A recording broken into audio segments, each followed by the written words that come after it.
During the first lesson of our devising process, before we were even put into groups, we got to choose 3 stimuli that we thought resonated with us.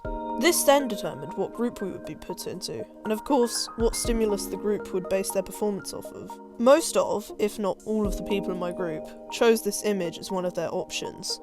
We are all into sci-fi, and it could definitely be interpreted in that way.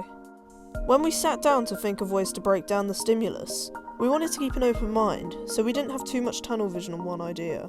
That being said, we did come up with a premise at the end of the lesson, but it was built up upon a lot of conversation and agreement. As a group, we looked at the spotlight.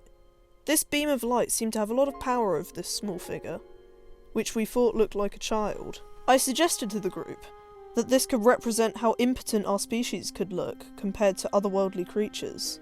We liked that idea, and wrote down impotence and omnipotence, and the contrast that they create.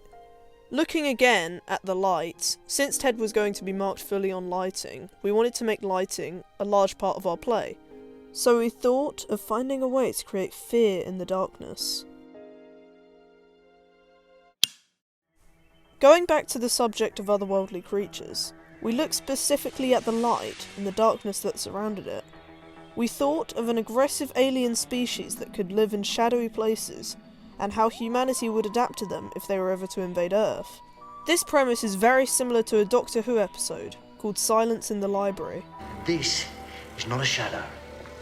It's a swarm. An eating swarm.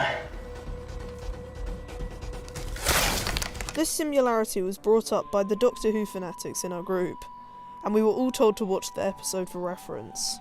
This premise is now what we have decided to base our performance on, and we are already beginning to plan the structure of the story outside of the lesson.